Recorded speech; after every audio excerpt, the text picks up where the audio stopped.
The wildlife photographer had spent what he'd later call a perfect day in Victoria's Alpine National Park. Golden hour shots of a wombat nosing through leaf litter, morning mist rising off mountain ash tree, and at dawn, a wedge-tailed eagle riding thermals with its wings spread impossibly wide. By sunset, he was back at camp, eating heated stew by firelight while watching stars emerge one by one in the vast darkness overhead. At around 9 o'clock he crawled into his tent and fell into the kind of deep, exhausted sleep that comes only after a full day outdoors. The sleep of someone who feels completely safe in the wilderness, who believes they're alone with nothing but the sounds of the bush at night. 2 days later, back home and finally finding time to download his photos, he settled into his desk chair with a cup of coffee and connected his camera to the computer. The import window showed 147 images, a pretty good haul. He began scrolling through them, already mentally selecting which eagle shots to submit to the wildlife magazine that sometimes bought his work. The wombat series told a nice story, and the landscape shots captured the high country's austere beauty perfectly. And then, nestled between the eagle series and a couple of shots he took at sunrise, there was an image that made his breath catch in his throat. The timestamp read 11:47 p.m, hours after he'd gone to sleep. The photograph showed the interior of his tent, illuminated by the harsh white light of the camera flash. The composition was careful, almost artistic in its framing. His boots sat just inside the entrance, exactly where he'd left them. His backpack leaned against the tent wall in the same position he remembered. And there, centered in the frame like a portrait subject, lying in his sleeping bag, was a man, eyes closed, mouth slightly open, with the vulnerability of deep sleep. It was him. His hands started shaking as the reality settled over him like cold water. Someone had unzipped his tent while he slept, moving with such absolute silence that he'd never stirred, never sensed the presence, mere inches away. They'd stepped inside his private space, reached down close enough to touch him, close enough to do anything they wanted, and carefully lifted his camera from its strap beside his head. They'd turned it on, disabled the sound so the shutter wouldn't wake him, composed the shot with an artist's eye for detail, and taken his photograph. Then they'd returned the camera to its exact position and disappeared back into the night, leaving no trace of their presence except this single, impossible image. Unable to process it alone, and really, how could anyone process something like this alone? He did what people do in 2020 when reality stops making sense. He opened Reddit, created a throwaway account, and typed, "Something happened to me in the high country and I can't explain it." The post appeared on a Thursday evening in March, and within hours the comment section filled with responses. Some called it fake, creative writing for internet points, the kind of campfire tale that sounds too perfect to be true. But others knew. They shared their own stories. The hunter who woke to find something had moved all his firewood when he slept.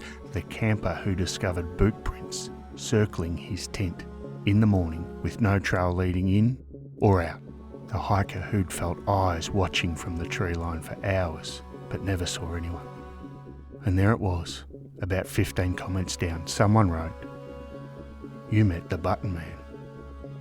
Consider yourself lucky he was in a playful mood."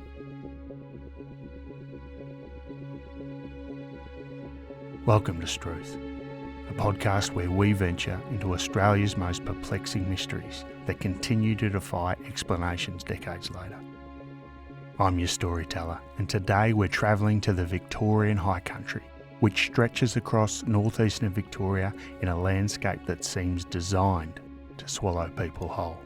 The Alpine National Park alone covers over 6,400 square kilometres, Victoria's largest national park, an expanse of mountainous terrain where rescue might be days away and a twisted ankle can transform from inconvenience to life-threatening emergency in the time it takes for the weather to turn.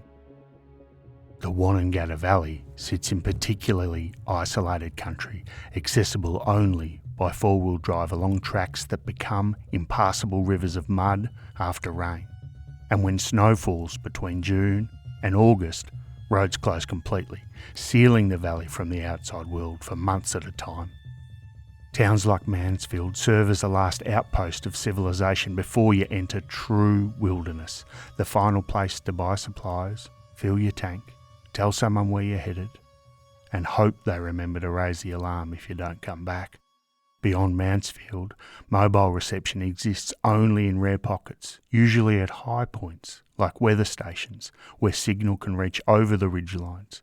And even then, it's unreliable, cutting out without warning as you move between valleys.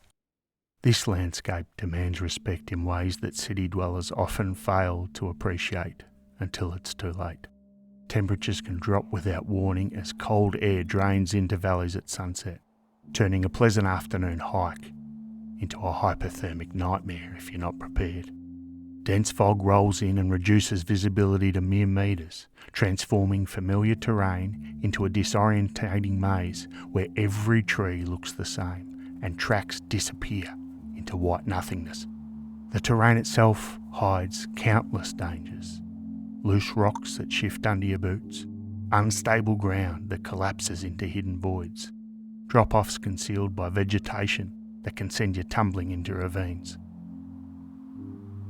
And there's history here, the kind that seeps into the soil and makes you understand why locals tell stories.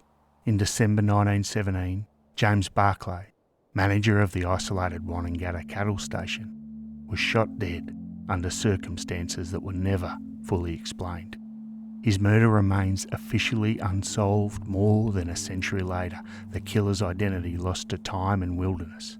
It's a reminder that the high country has always been a place where people can disappear, where violence can occur far from witnesses, where the vast emptiness swallows secrets and keeps them. When people do go missing in the high country, there are always plausible explanations that don't require sinister human intervention. Hypothermia does claim lives when temperatures drop, and wet clothing turns deadly. Falls from cliffs or into ravines can kill instantly or leave someone injured and unable to call for help where mobile signals don't reach. Medical emergencies like heart attacks, strokes, diabetic episodes, well, they become fatal when you're hours away from medical care. Even if someone does hear you, bodies get carried off by wild dogs or concealed by dense vegetation, buried under landslides, washed away by flash floods. This wilderness has 1,000 ways to erase evidence, using nothing but rain and wind and time and the natural processes of decomposition. But when experienced people vanish without trace, people who know the dangers, who carry proper equipment, who've hiked these trails dozens of times, then the comfortable explanations, well, they start to feel a bit inadequate. When the numbers grow and search parties equipped with thermal imaging and cadaver dogs find nothing, not a body, not a boot, not a single dropped item, well, people start looking for patterns in the disappearances. They whisper about places you shouldn't camp, about tracks where the feeling of being watched becomes so oppressive you turn back. And eventually, when enough people go missing in the same area, they start talking about him.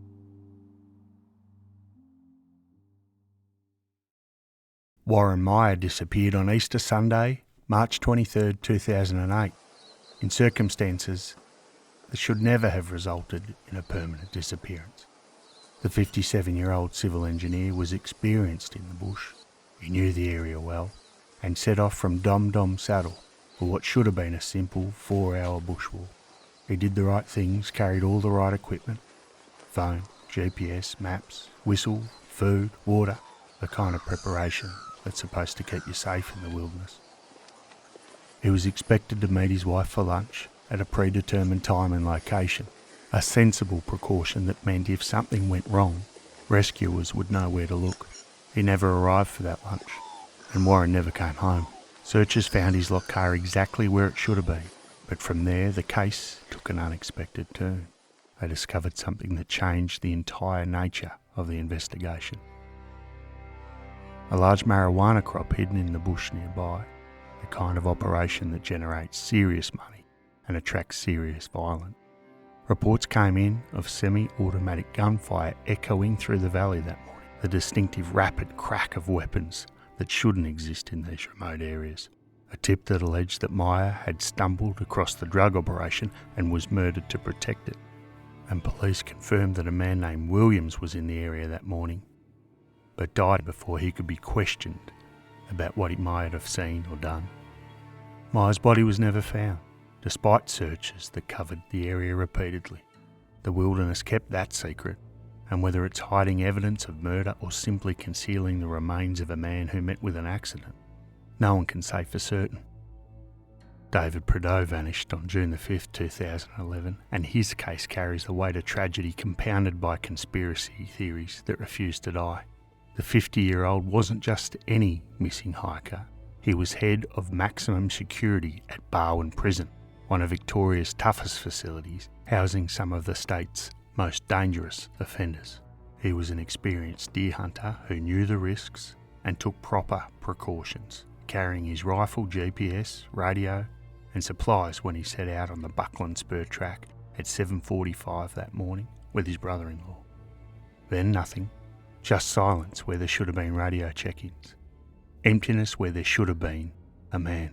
Heavy winter snow hampered the searches that followed, teams struggling through conditions that made the already difficult terrain nearly impossible to navigate.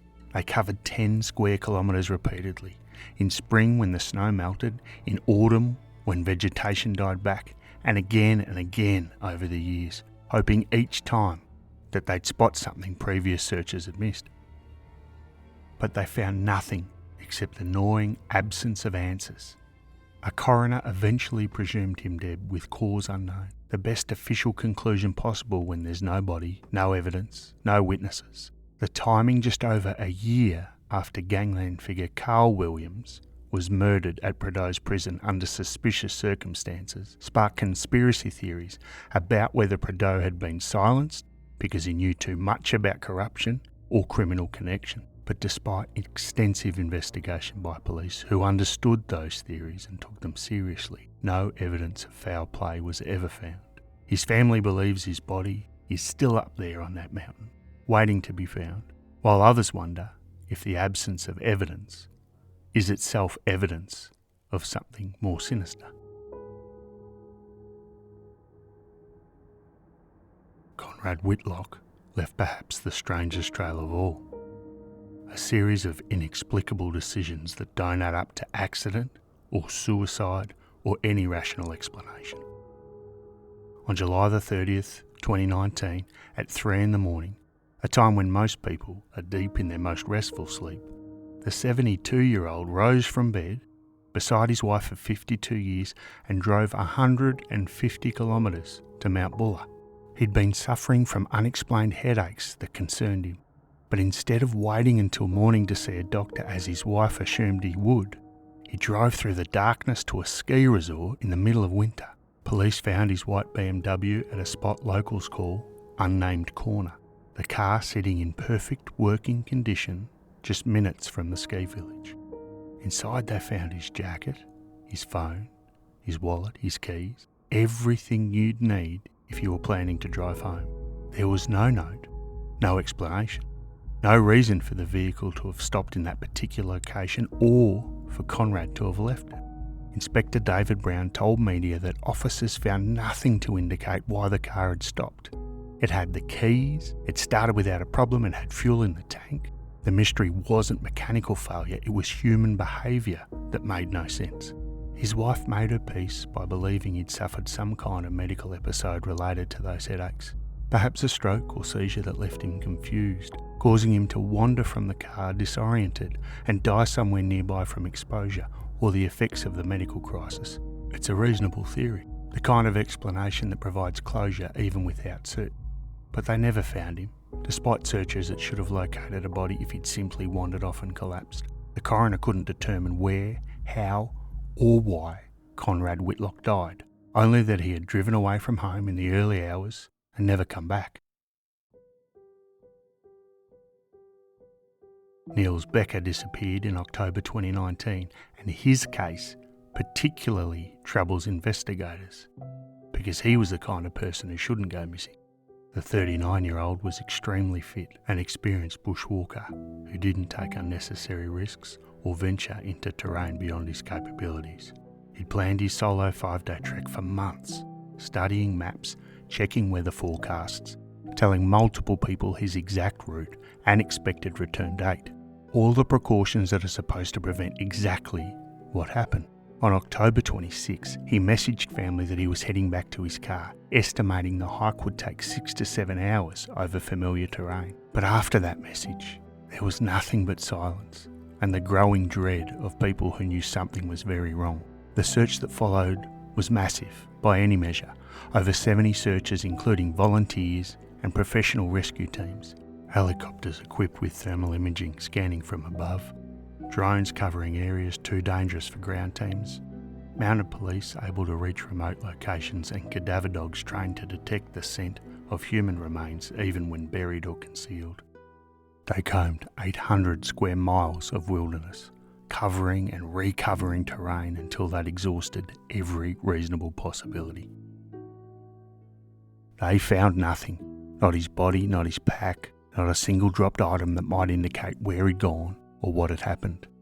Police believe hypothermia was the most likely cause of death, his body probably still lying somewhere in that vast area, concealed by vegetation or terrain, waiting to be found by chance, years or decades from now.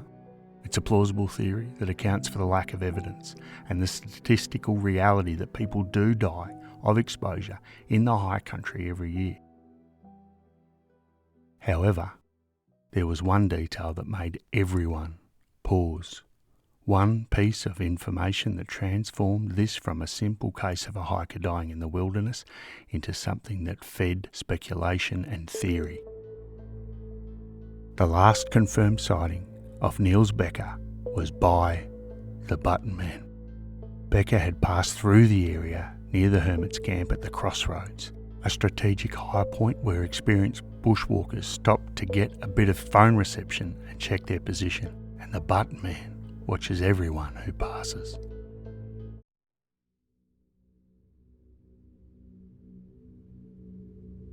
Russell Hill and Carol Clay disappeared in March 2020. The 74 and 73-year-old were having a secret affair, slipping away together for camping trips that Russell's wife didn't know about.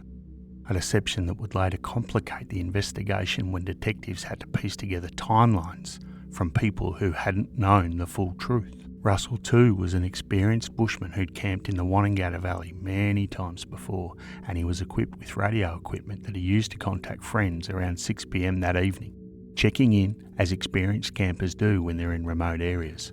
The next day, other campers arrived at their site and found something that immediately signalled this wasn't a case of people getting lost. The site had been destroyed by fire, not just a campfire that had gotten out of control, but a deliberate destruction of evidence. Everything was burned. Tent, equipment, Russell's specially equipped Toyota 4-wheel drive, was singed and abandoned with its contents scattered. His drone was missing, an expensive piece of kit that someone had taken from the scene. Both Russell and Carol had vanished, and the fire seemed designed to obscure exactly what had happened to them. When the case finally broke open, the pattern of disappearances seemed to point in an obvious direction. The territorial bushman who knew every hiding place in the wilderness, the destroyed campsite suggesting someone who wanted to eliminate evidence, the mounting number of people vanishing in the same area. Police connected dots, drew lines between cases, built theories, and every line seemed to lead back to him, to the man who lived in those mountains and watched everyone who passed through his domain.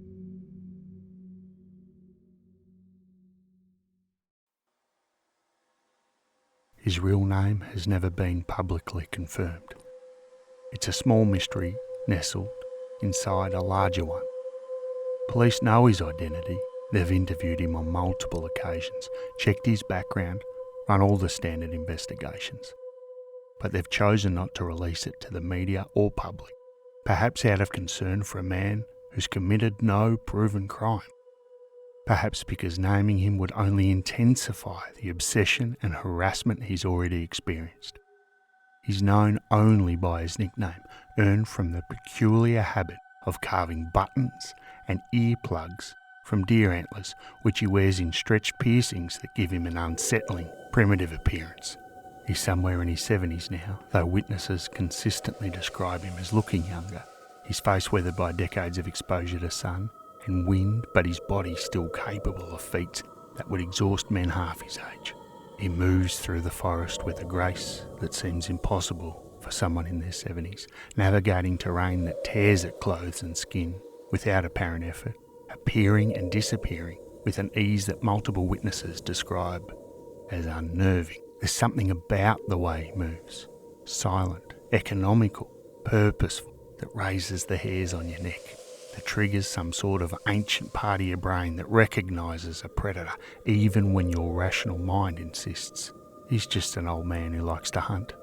Witnesses who've encountered him describe what they call a 1,000-metre stare, though perhaps distant, unblinking gaze would be more accurate. The look of someone who spent so much time alone that normal social cues have eroded, who looks through you rather than at you, who seems to be evaluating something you can't identify. It's the eyes that bother people most, the way he watches without seeming to blink enough, the way your brain registers that something is slightly off about the interaction, even if you can't articulate exactly what's wrong. He disappears into the wilderness for weeks or months at a time, and during those periods he lives at what locals call the Crossroads, a strategic high point near a weather station that gives him commanding views of the valley approaches for kilometres in every direction. It's one of the few spots in that wilderness with reliable mobile phone reception, making it a natural waypoint for experienced bushwalkers who use it to check their position and call home to report that they're safe. But while hikers think they're stopping at an empty piece of wilderness, they're actually entering someone's living room, walking through what he considers his territory, being observed from vantage points they don't know exist. He hunts with traditional spears he crafts himself. He's become an expert bushman with intimate knowledge of every track and valley, every water source and shelter location, every sight line and hiding place in thousands of square kilometres of terrain. Sometimes he builds stone pyramids on roadsides, mysterious constructions that some interpret as art, others as territorial markers, and still others as part of an elaborate system for tracking who enters and leaves his domain. He has no criminal record. This is a fact that police have confirmed repeatedly when addressing media speculation about whether he could be responsible for the disappearances. The Mansfield Courier, the local paper whose journalists actually know him as a long-time resident rather than the mysterious figure portrayed in Melbourne media, published articles defending him as a local character, eccentric, certainly, but not the dangerous pariah that city reporters were painting him to be. But the encounters themselves tell a different story. One that exists in the uncomfortable space between completely innocent and provably criminal. Crime writer Andrew Rule, who hosts a bloody good podcast by the way, described the pattern that's emerged from dozens of witness accounts. Deer hunters venturing deep into the high country will be sitting around their evening campfire, feeling secure in their isolation, when they'll realise someone is there, not approaching, already there. The button man will have materialised from the darkness with no warning footsteps, no snapped branches, no sound at all to announce his presence. He even sits down, uninvited, begins making conversation that ranges from awkward small talk to very pointed questions about why they're in this area, his area, what they're hunting, how long they're staying. The conversation itself isn't overtly threatening, but there's an edge to it that makes experienced outdoorsmen deeply uncomfortable, a sense that they're being evaluated according to criteria they don't understand. One hunter awoke at 11 p.m, preparing gear for a night stalk, only to discover the button man had erected an entire camp immediately adjacent to his own while he slept, not just sitting nearby, fully established with swag laid out, pack arranged, firing constructed, as if he'd been there for hours rather than having appeared silently in the darkness. When the startled hunter asked what he wanted, the button man simply said he was checking who was in the area, then sat by the fire, uninvited, saying very little, just staring with that unsettling gaze while the hunter tried to decide whether this was a threat or just extremely odd behaviour. The encounters themselves tell a darker story than the official statements would suggest. Deer hunters who've spent decades in the high country, men who can track an animal by the faintest disturbance of leaves, who instinctively know when they're being followed by the weight of silence, who have developed the situational awareness that keeps you alive in the wilderness, describe the button man as something that shouldn't be possible given his age and the terrain.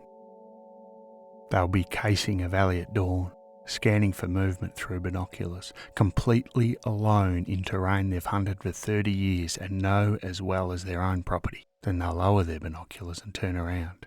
And there he is, just stood there, not approaching from a visible direction, not making any noise that would announce his presence, just suddenly there, as if he'd materialised from the morning mist itself. Others describe returning to carefully hidden firewood supplies, only to find them ransacked by someone who knew exactly where to look. These aren't casual stashes visible from main tracks. They're supplies hidden in rock crevices, beneath carefully arranged deadfall, in places you'd never find unless you were watching someone hide, observing from a concealed position while they went about their work. Bushies, experienced outdoorsmen who've been coming to the same spots for years, who know every rock and tree, return to find their firewood gone, and they know with cold certainty someone must have been watching when they cached that supply. Someone saw exactly where they put it, waited for them to leave the area, and came down and took it. The violation isn't just the theft of some firewood, it's the certainty that you were being observed the entire time you thought you were alone in the middle of nowhere, that someone was up there on a ridgeline, watching through trees, cataloguing your movements, deciding what to do about your presence. The question that no one can answer, that hangs over every account and every speculation, is what does he do with all that watching? What decisions does he make based on what he sees? When he evaluates hikers and hunters passing through territory he's claimed, what criteria is he using? And for the people who have disappeared, Meyer, Prideaux, Whitlock, Becker, did he watch them too? Did he observe them making their way through the wilderness and decide something about them that the ones who came home safely don't want to imagine? Is there some quality that marks certain people as acceptable and others as needing to disappear? Charlie Lovick, whose family has lived in the high country for generations and knows the region's history and characters better than any outsider could, noted with frustration how media attention destroyed whatever isolation the button man had carved out for himself. TV companies called requesting help to locate and corral him for interviews, as if he were a dangerous animal rather than a human being. People drive out specifically to find him, photograph him like he's a tourist attraction, post their encounters on social media for likes and shares, and ridiculous podcasters like yours truly sit and tell stories safe in their little offices about his escapade. It's exactly what someone who retreated to wilderness to escape human contact would find intolerable. But here's what all the publicity and speculation couldn't answer, hasn't answered. What remains the central mystery even after thousands of hours of investigation. Could this territorial eccentric who moves like smoke through wilderness, who knows every hiding place and sightline in thousands of square kilometres of terrain, who watches from shadows while others think that they're alone, could he be responsible for making people disappear? Or maybe he just watches them disappear.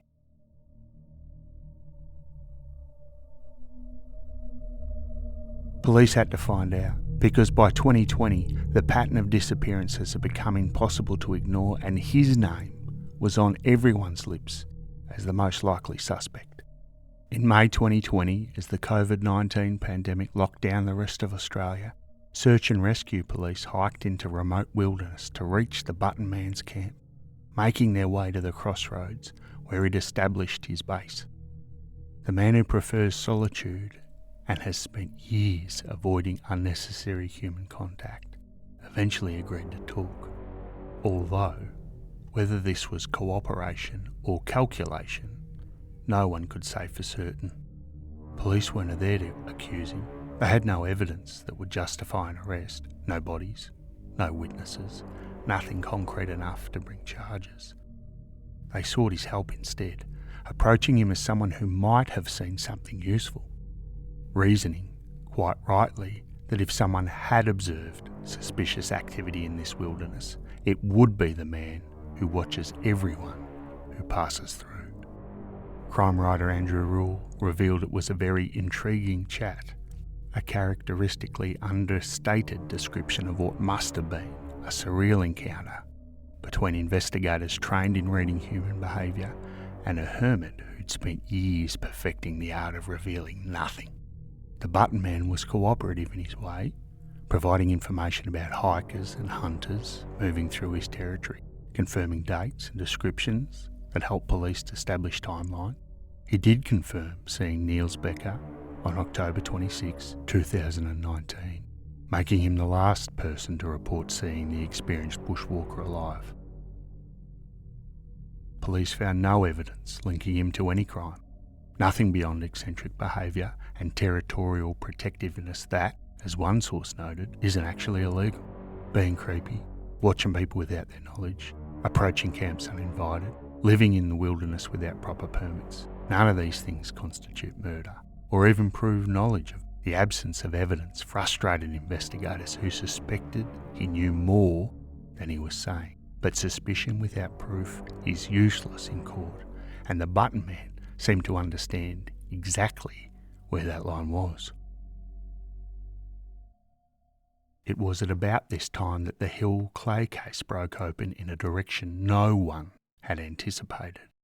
Detectives working that case obtained footage from automatic number plate recognition cameras at Mount Hotham, the kind of patient, methodical police work that slowly builds cases when there are no witnesses and no obvious leads. Russell Hill's phone data showed the device travelling between Dargo and Mount Hotham on March 21st, the morning after the couple vanished, the phone moving when it should have been stationary with its dead or dying owner. Cross-referencing this movement with camera footage, they found a Nissan Patrol towing a trailer, captured at 9:48 a.m, heading away from the Wanangata Valley. Only one vehicle matching this description had travelled that route in the relevant time frame without being photographed entering from either direction. The vehicle belonged to Gregory Lynn, a 57-year-old former Jetstar pilot, about as far from the profile of a wilderness hermit as you could imagine. A suburban professional with a wife and family, a respectable career, no obvious connection to the high country or to the button man. But sometimes the most dangerous people are the ones that look completely ordinary. So, 2 of the disappearances are solved, bodies recovered, killer convicted and imprisoned. The case that had dominated headlines and fueled speculation for years had an answer, and the answer was relatively mundane. Not a mysterious hermit who watches from the shadows, but an airline pilot who made a catastrophically bad decision and then tried to cover it up. Police formally and very publicly dismissed the button man as a suspect in the Hill Clay case, making clear he'd never been seriously considered, despite all the media attention. But 4 people remain missing: Meyer, Prideaux, Whitlock, Becker. And here's what must keep investigators up at night. The button man was at the Crossroads when Niels Becker passed through, the last person to see him alive. He was in the area, living in camps and watching his territory when the others vanished as well. Warren Meyer probably encountered those marijuana growers on the morning he disappeared. The gunfire and the crop and the police tip all pointing toward violence that had nothing to do with mysterious hermits. His death was likely mundane in its brutality, wrong place, wrong time, stumbling onto something that made him a liability to be eliminated. But his body was never found, despite searches that covered the area where he should have been. And the button man camps in that exact territory knows every gully and cave and concealed spot where remains might be hidden. Did he see something that morning? Did he hear the gunfire and investigate finding Maya's body where the killers left it? Does he know something he's not sharing? Because it might put him in the firing line. David Prideaux most likely died from natural causes in harsh terrain during winter conditions. A heart attack or stroke or hypothermia taking him while he was alone. His body lying somewhere in that vast wilderness waiting for hikers to stumble across it decades from now. That's the most probable explanation, the one his family believes, the one that doesn't require human evil. Probably his remains still are just lying out there beneath the snow and vegetation, preserved by cold and concealed by chance. But he was a prison boss who'd made very powerful enemies, men who knew violence, men who had connections on the outside. What if it wasn't an accident at all? What if someone who knew the high country intimately, someone who could navigate that terrain and make a body disappear forever, was contracted to ensure David Prideaux never made it home from that hunting trip? Conrad Whitlock's 3 a.m. drive to Mount Buller makes no sense under any rational analysis. A medical episode caused by those headaches seems likely. Confusion and disorientation leading him to abandon his vehicle and wander into the wilderness where he died from exposure or the underlying medical crisis. That's what the evidence suggests, what his family believes, what allows them to maintain some peace. Except the Button Man has been known to approach vehicles at night, has been reported standing in the middle of roads forcing drivers to stop. What if Conrad's 3 a.m. journey wasn't driven by medical crisis, but by something he saw on the road, someone who flagged him down or stood in his headlights until he stopped? What if he left his jacket and phone and keys because he thought he was only stepping out for a moment to help someone or investigate something? Niels Becker probably died of hypothermia somewhere in that 800 square mile search area, his body lying in a gully or ravine that search team somehow missed, waiting to be found by accident years from now, when a hiker stumbles across remains and wonders whose story ended there. But by his own admission, the Button Man was the last confirmed person to see him alive, watching him pass through the Crossroads on that October day. The Crossroads is a natural waypoint where multiple tracks converge, a logical place for an innocent sighting that means nothing. Probably just coincidence that the last person to see Niels Becker before he vanished forever was the territorial hermit who knows how to make things disappear in the wilderness. Probably, but probably isn't certainty. And the gap between probable and proven is where doubt lives and families suffer.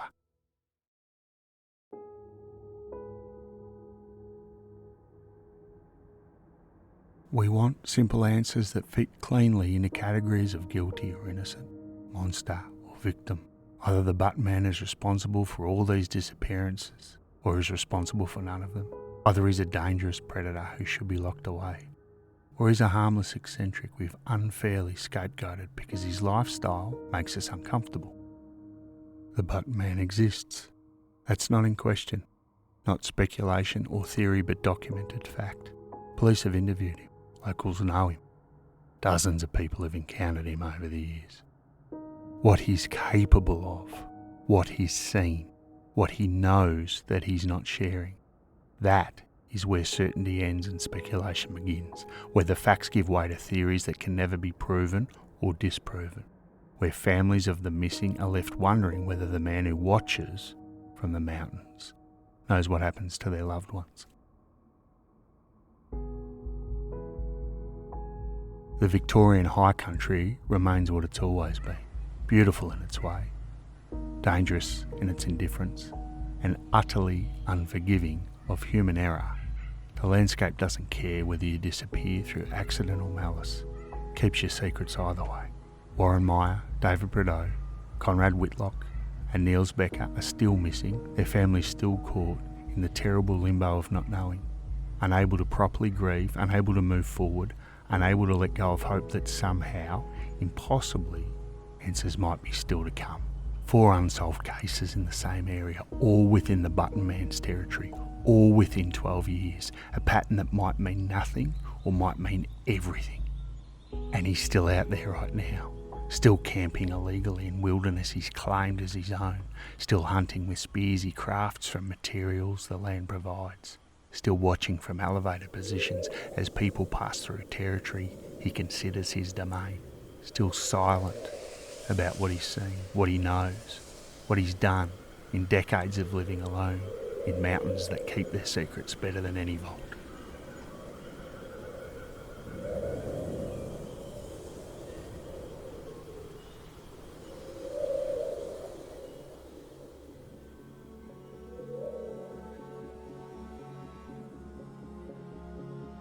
So, if you find yourself in the high country and someone emerges from darkness to sit uninvited at your fire, if you look up from the flames to find an old man with stretched ear piercings and a penetrating stare watching you without speaking, you've met him. The photographer's picture, if it's real, if it actually happened the way he described, suggests playfulness of a sort. A game of I could have done anything while you slept and you never would have known. But the missing people suggest something else entirely, something that transforms playful menace into real danger. Maybe we created a monster from our fears, transforming a harmless eccentric into a boogeyman because we needed someone to blame for tragedies we couldn't explain. Maybe I'm contributing to that right now. Maybe we're quick to scapegoat outsiders, to fear what's different. Maybe the button man is exactly what police say he is. An odd character, territorial and unsettling certainly, but innocent of any crime beyond camping without permits and making people uncomfortable. Or maybe there's a reason locals whisper his name with unease, even as they defend him from outside criticism. Maybe there's a reason hikers feel watched in certain areas and choose to camp elsewhere, even though they can't articulate why.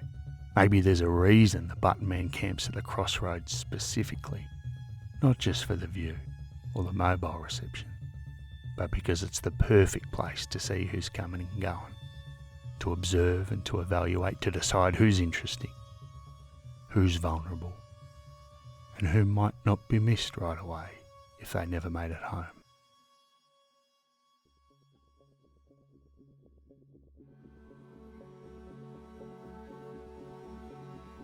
Thanks for listening to Struth in this episode on the Button Man. Catch us again next week where we'll be chasing some min lights in Australia's outback. I also just want to thank everyone for the support that they've shown so far. All the likes, the subscribes, all the stuff on social media, it's been really encouraging. And I'm glad you're loving these Australian mysteries as much as I love telling them to you. If you've got a thought for an Australian mystery that you'd like me to cover, don't hesitate to reach out. struthpodcast@gmail.com, or just look up Struth on Facebook or Instagram, you'll find it there. Send me a message, tell me what you think. Thanks for listening, we'll catch you next week.